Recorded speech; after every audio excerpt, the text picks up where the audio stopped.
Hello. नमस्ते। Welcome to revamp by Avani. तो जैसे कि हम जानते हैं कि श्रावण महीने शुरू होने वाला है, तो अब इससे रिलेटेड काफी रेमेडीज भी होती हैं जो हम कर सकते हैं। काफी सारी नॉलेज भी होती है जो हमें शायद पता होनी चाहिए। राइट। तो आज हम इसी सिलसिले में बात करेंगे और इसीलिए हमने हेमेंद्र जी को फिर से बुलाया है अपने मंच पे। तो नमस्ते हेमेंद्र जी। नमस्कार अवनीत जी।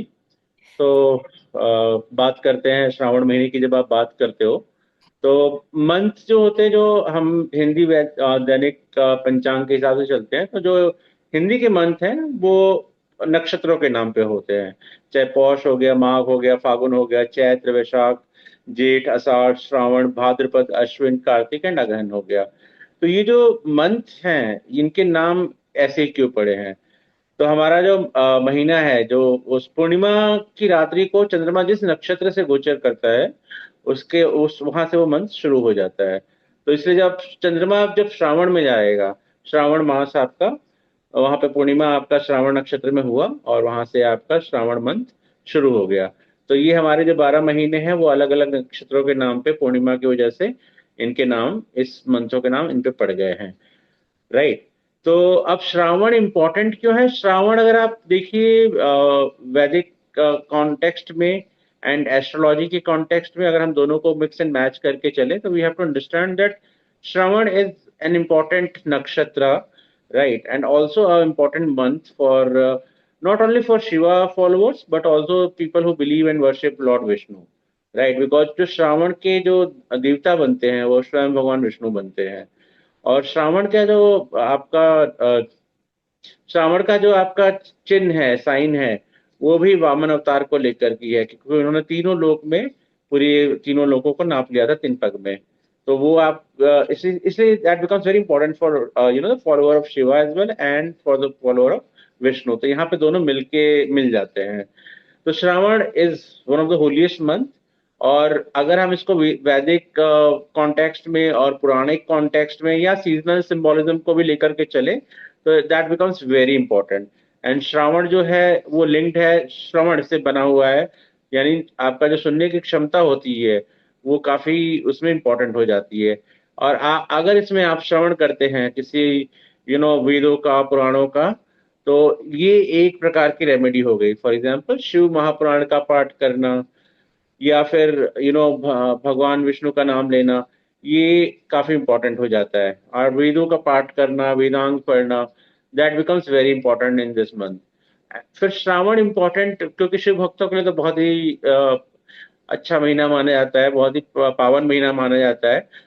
तो जो स्टोरीज, बहुत सारी स्टोरीज इन्वॉल्व है श्रावण को लेकर के। One of the most popular is जब देवताओं और असुरों में आपका समुद्र मंथन हो रहा था, तब भगवान शिव ने हलाहल विष को पी लिया था। और जब हलाहल विष का पान कर लिया, तो जो उनका शरीर था वो तपने लगा। तो उस तपते हुए शरीर की को शांत करने के लिए अलग अलग नदियों का जल भगवान शिव पे डाला गया। अब जो नदी का जल है, तो वो एक सिंबॉलिक यात्रा बन जाती है कांवड़ियों की, कि वो अलग अलग जगह से गंगा जी का जल लेकर के भगवान शिव पे चढ़ाते हैं। बल्कि नॉट ओनली गंगा जल, आप किसी भी प्रमुख नदी पे हो, चाहे जो प्रमुख नदियां हैं, अगर हम वैदिक काल में जाएं तो सरस्वती नदी हो गई। और अगर हम आज के कॉन्टेक्स्ट में भी बात करें तो गंगा, यमुना, नर्मदा, कावेरी, कृष्णा, गोदावरी, महानदी, इनका जल भी अगर भगवान शिव को अर्पण करते हैं, तो वो प्रभु शिव के पास ही जाता है। और ये भी माना जाता है कि गंगा किसी न किसी रूप में सारी नदियों में ही विराजमान है, राइट। तो दैट्स वाई श्रावण का जो महीना है शिव भक्तों के लिए बहुत ज्यादा इंपॉर्टेंट हो जाता है। जी। जी। बहुत बहुत ही इंसाइटफुल था ये। तो अगर हम, जैसे अभी आपने बोला कि इस महीने में शिव महापुराण का पाठ करें या किसी वेदांग को पढ़ा जाए तो बहुत अच्छा होगा। पर क्योंकि ये श्रावण नक्षत्र में शुरू हुआ है, तो क्या हम कह सकते हैं कि जो पाठ अगर ना भी कर पाए, अगर वो सुन भी लें तो उतना ही अच्छा फल उन्हें मिलेगा? बिल्कुल बिल्कुल। वो हियरिंग से ही, श्रवण जो है सुनने से ही है। एक्चुअली सुनने में आप रिसीवर बन जाते हो, और जब आप खुद पाठ करते हो तो आप दूसरों को सुना रहे होते हैं। तो दोनों के ही एक अपने अपने कृत्य हैं। जब आप गुरु की पद पे या उस पद पे आ जाते हो कि आप दूसरा आपको सुनना चाहेगा, तब आप सुनाते हो। और अन्यथा आप सुनने की क्षमता रखिए, क्योंकि सुनने वाला ही जो अच्छा सुन पाता है वही अच्छा बोल भी पाएगा। राइट। तो जी पहले बिल्कुल। हमें रिसीवर बनना है। Once we receive enough energy कि जो जितना हम कंटेन कर सकते हैं, उसके बाद हम दूसरों को डेफिनेटली वो ज्ञान दे सकते हैं। जी राइट। बट इम्पॉर्टेंट ये है, जैसे भगवान श्री कृष्ण ने गीता में कहा है कि स्वयं को इतना महान बनाओ कि दूसरा आपको फॉलो करे। राइट। तो you don't need to follow anybody for that matter. आपको अपने ज्ञान का जो आपका बेस है उसको स्ट्रॉन्ग करना है और उसको बढ़ाना है। और जब आप धीरे धीरे उस चीज को बढ़ाते जाते हो, तो लोग आपका अनुसरण और आपका अनुकरण, फॉलोअर आपके बन जाते हैं। आपको फॉलो करते हैं, आपकी बात को सुनते हैं, आपकी बात को मानते हैं। तो सुनना एक बहुत इंपॉर्टेंट एस्पेक्ट बन जाता है श्रावण मंथ में, डेफिनेटली। जी। तो अभी जैसे हम बात कर रहे हैं कि शिव भक्तों के लिए बहुत इम्पोर्टेंट महीना बन जाता है, राइट? और अब शुरू भी होने ही वाला है। तो क्या जी। ऐसी चीजें हैं जो हम कर सकते हैं इस दौरान? देखिए, जैसे सबसे इम्पोर्टेंट कि भगवान शिव जो है लिंग रूप में पूरे विश्व में, भारतवर्ष में कई जगह पे विद्यमान है। कई करोड़ों शिवलिंग आपको पूरे भारतवर्ष में मिल जाएंगे। उसमें कुछ शिवलिंग जो हैं वो ज्योतिर्लिंग रूप में माने गए हैं। ज्योति मतलब प्रकाश रूप में माने गए हैं। उनमें 12 ज्योतिर्लिंगों का नाम सर्वप्रथम आता है। राइट। और भगवान शिव के ऊपर जल चढ़ाना, और आप जैसे कावड़ पैदल यात्रा करके, पद यात्रा करके आप जाते हो और भगवान शिव पे गंगा जल या किसी भी प्रमुख एंड फेमस नदी का, सेक्रेट नदी का जल चढ़ाते हैं, तो भगवान शिव उससे काफी प्रसन्न होते हैं, ऐसा माना जाता है। तो ऐसे ही कई ज्योतिर्लिंग हैं, उनका एक अपना इम्पोर्टेंस है। और हर एक ज्योतिर्लिंग को की कहानी अपने आप में बहुत अलग है। तो अगर हम ये देखें कि अगर आपका कोई प्लैनेट किसी वजह से पीड़ित हो रहा हो या कोई राशि किसी वजह से पीड़ित हो रही हो, तो आप उस पर्टिकुलर सिचुएशन में जा करके शिवलिंग पे जल अर्पित कर सकते हैं।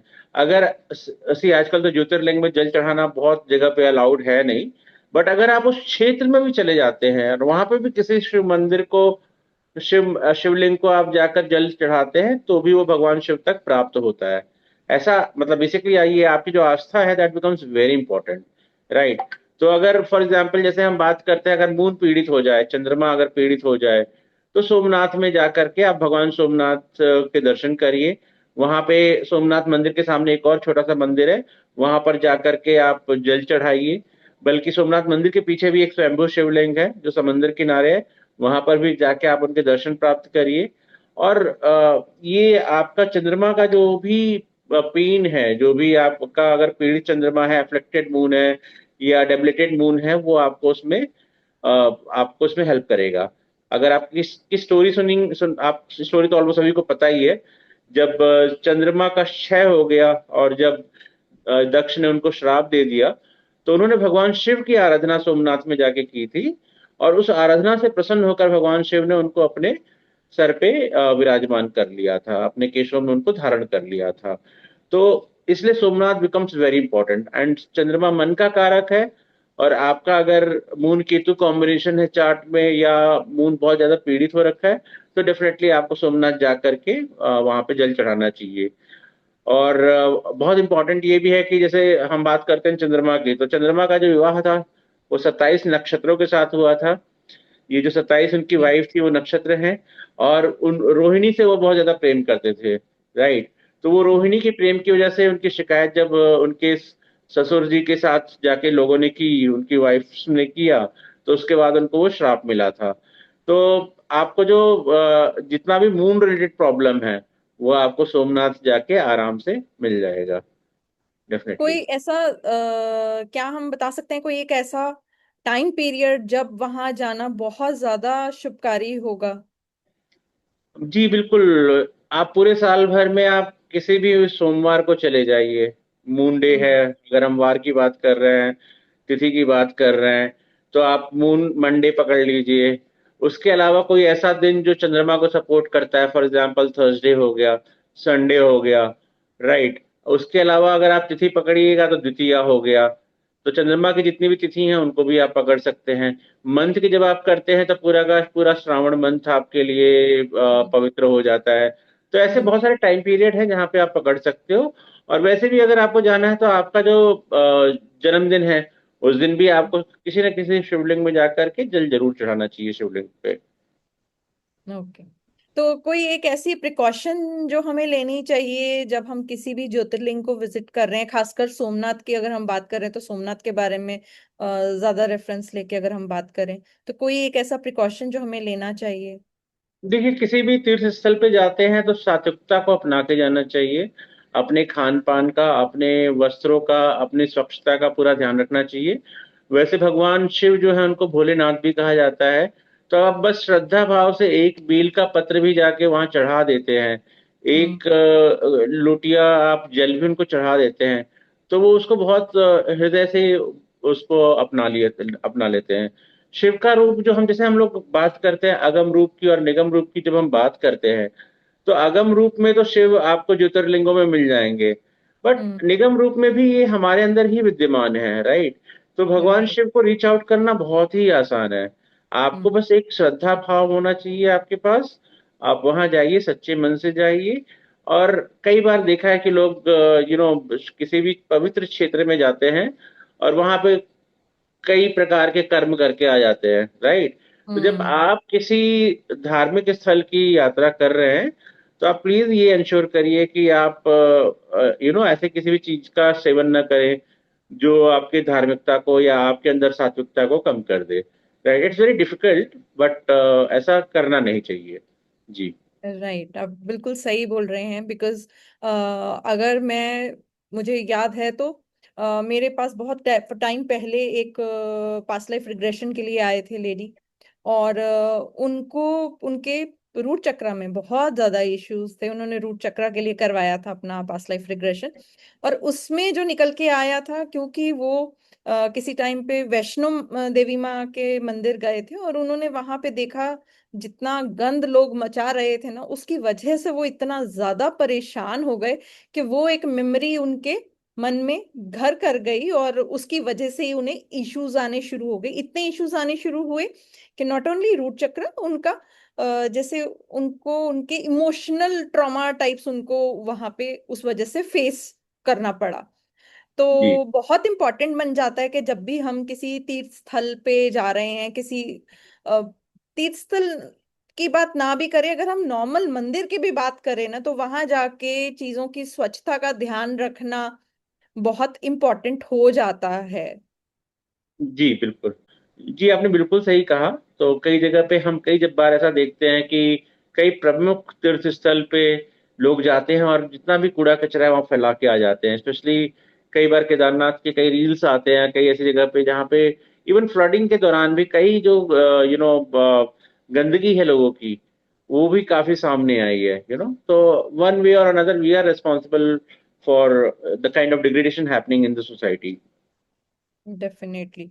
तो उसके लिए इसीलिए हम हमेशा अपने चैनल पे भी प्रमोट करते हैं कि एनवायरनमेंट का खास ध्यान रखा जाए। जितना हो सके उतना हम अपना क्लीनलीनेस में अपना रोल अदा कर सकें।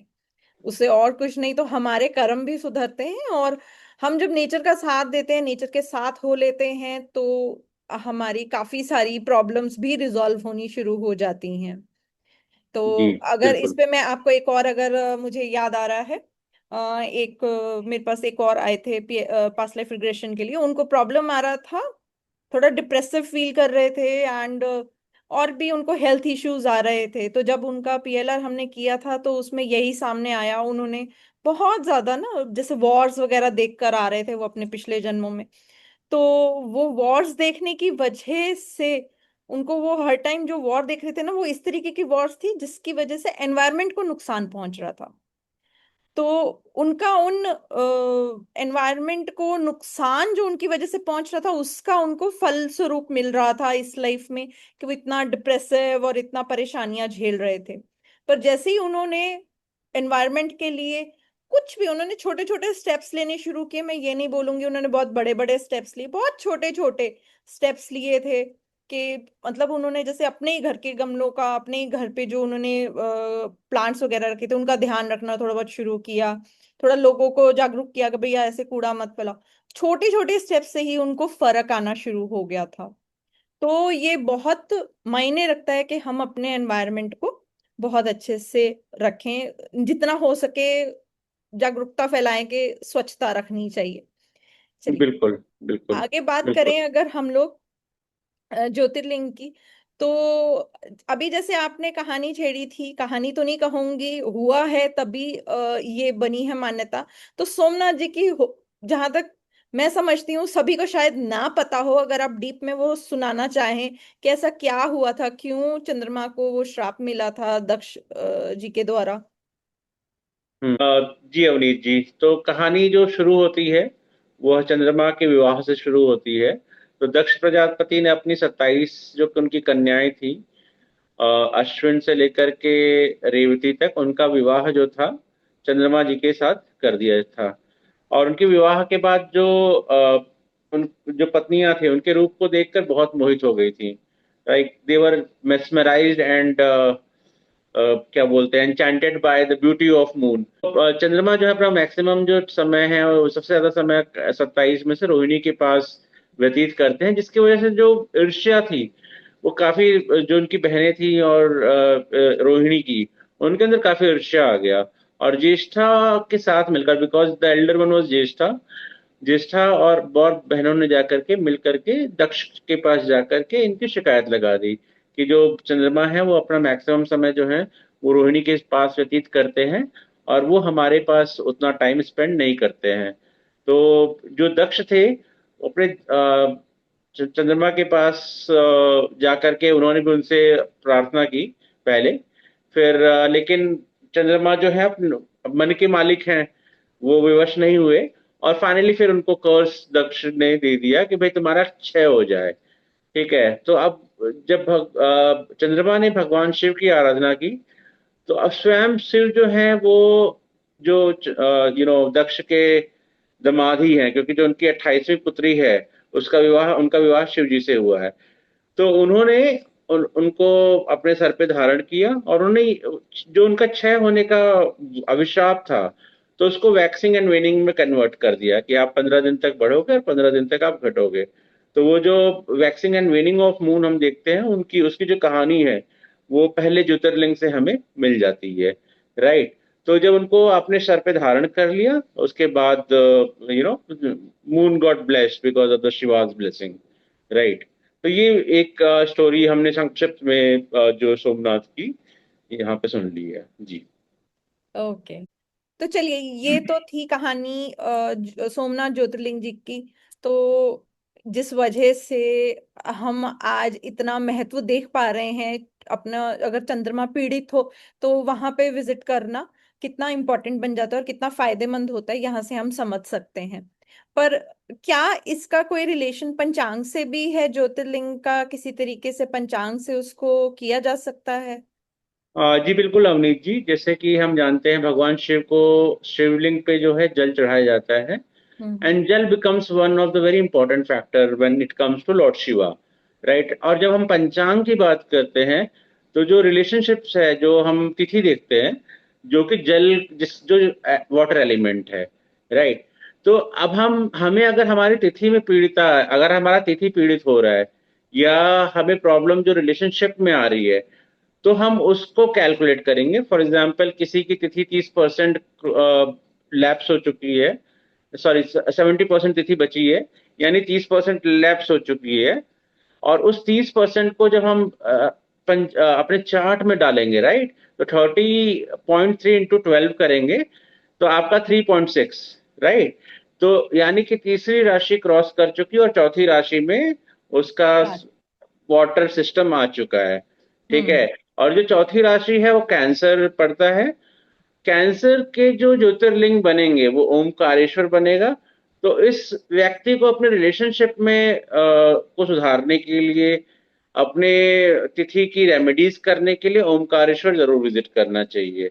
तो हर एक तिथि की कॉरस्पॉन्डिंग एक ज्योतिर्लिंग माना गया है, और हम्म। उसके हिसाब से उस पर्टिकुलर ज्योतिर्लिंग को ट्रैवल करना उसके रिलेशनशिप को along with his spouse or with other people within partnership और with someone else, it will improve a lot. उसका सातवां घर और चौथा घर, जिसमें हमने तिथियों की बात की थी, चौथे घर और सातवें घर की, उसकी मानसिक शांति की, वो आपको एक पर्टिकुलर ज्योतिर्लिंग पे जाके जरूर मिलेगा। और उसको कैसे कैलकुलेट करना है वो हमने आपको बता दिया है।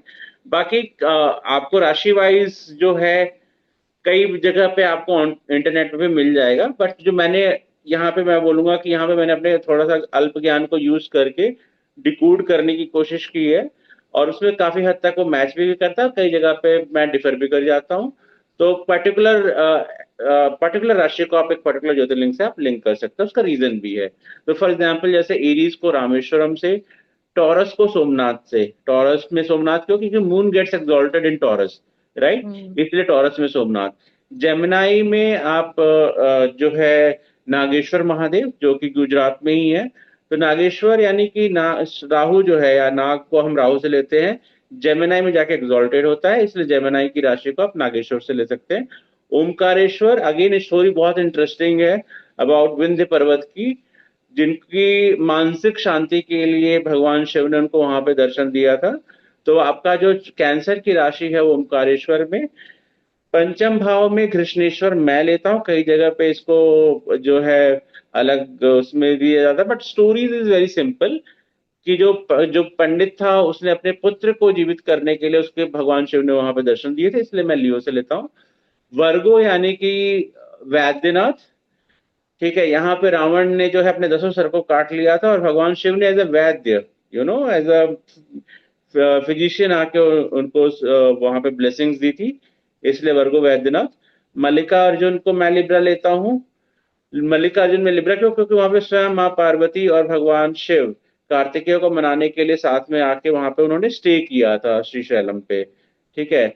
बाकी कई लोग वर्गो लेते हैं क्योंकि पुत्र लड़ाई करके चला गया या नाराज होकर चला गया, इसलिए वर्गो लेते हैं, बट मैं क्योंकि दोनों ने वहां रहकर निवास किया है, माँ ब्रह्मारंभा के रूप में श्रीशैलम पे माँ पार्वती विराजमान है, तो इसलिए मैं वहां पे लिब्रा से डोनेट करता हूँ। देन स्कॉर्पियो, जो एनर्जी है मैं केदारनाथ की लेता हूँ, क्योंकि ये यहाँ पे जो यंत्र बना यूज किया गया है केदारनाथ में, वो केतु को रिप्रेजेंट करता है, राइट? और उसके बाद साजिटेरियस को मैं त्र्यंबकेश्वर लेता हूँ। कैप्रिकॉन भीमाशंकर। जो महाकाल हैं उनको मैं एक्वेरियस राशि से डिनोट लेता हूँ। और जो विश्वनाथ है उनको पाइसेस से। विश्वनाथ क्योंकि वो वहां पे मोक्ष का नगरी है, Pisces is a sign of moksha, इसलिए भगवान स्वयं भगवान बाबा विश्वनाथ जो विराजमान है वो पाइसेस। तो आपको अगर कहीं पे भी रिलेशनशिप की प्रॉब्लम आ रही है, किसी पर्टिकुलर जोडियक में आपको इशू आ रहा है, तो आप इस ज्योतिर्लिंग को विजिट करेंगे और वहां पे आपको मानसिक शांति मिलेगी। वहां पे जाके क्या करना है आपको? वहां पे जाके आप अगर भगवान शिव के मंत्र का जाप कर सकते हैं, उनको शिव को जल चढ़ा सकते हैं, अपना दान पुण्य कर सकते हैं, और या वहां से रुद्राक्ष खरीद के ला करके उसको धारण कर सकते हैं। ऐसी कुछ छोटी छोटी चीजें जो आप कर सकते हैं वो आपको मानसिक शांति और आपकी लाइफ में भी एक बैलेंस लेके आएगी। तो जैसा कि आज अभी हम बात कर रहे हैं तो मेंटल पीस की, मानसिक शांति की, डिप्रेशन की, तो हर जगह पे हमारा इमोशनल फैक्टर सामने आता है, और जो कि कैंसर राशि से बहुत जल्दी जुड़ जाता है। तो अगर हम बात करें, जैसे अभी आपने बताया कि कैंसर राशि के साथ ओमकारेश्वर ज्योतिर्लिंग को जोड़ा जाता है, तो अगर आप इसके बारे में कुछ बताना चाहें तो। जी बिल्कुल। यहाँ पे जो विंध्य पर्वत है उनको थोड़ा सा अब हीन भावना का शिकार होना पड़ा था, क्योंकि जो एप्रिसिएशन है, नारद जी जाके बोलते हैं भाई मंदराचल में ये है, हिमालय में ये है, आप किस लिए फेमस है, राइट? तो that insecurities came into the mind and heart of Vindhya पर्वत। और वहां पे उन्होंने एक शिवलिंग बना करके उसकी पूजा और आराधना शुरू की, और भगवान शिव स्वयं प्रकट हुए वहां पे। तो वहां बेसिकली दो शिवलिंग है, एक ओमकारेश्वर और एक ममलेश्वर। दोनों नर्मदा के तट पर हैं, एक इस पार और एक उस पार। तो वहां पे ओमकारेश्वर बस एक एक ज्योतिर्लिंग के दो पार्ट में डिवाइड हो गया है, और ये जो पूरा का पूरा द्वीप है ये बेसिकली ओम फॉर्म में माना गया है, इसलिए ये ओमकारेश्वर है, राइट? तो यहाँ पे आपको मेंटल पीस के लिए स्वयं माँ नर्मदा वहां पे बह रही हैं, और वहां पे आप जाके स्नान करिए, दर्शन करिए, जल चढ़ाइए ओमकारेश्वर में और ममलेश्वर में। आपको अनुभूति, आनंद की अनुभूति होगी। बहुत मेंटल पीस आप प्राप्त होगा। जी। तो धन्यवाद हेमेंद्र जी, आप आए और इतना कीमती समय आपने निकाल के हमारे को हम लोगों को इतना नॉलेज दिया ज्योतिर्लिंग के बारे में। और हम उम्मीद करते हैं कि अगली बार हम इस बारे में और अच्छे से बात कर पाए और किसी ज्योतिर्लिंग के बारे में जान पाए। बिल्कुल, धन्यवाद। हम चलते हैं।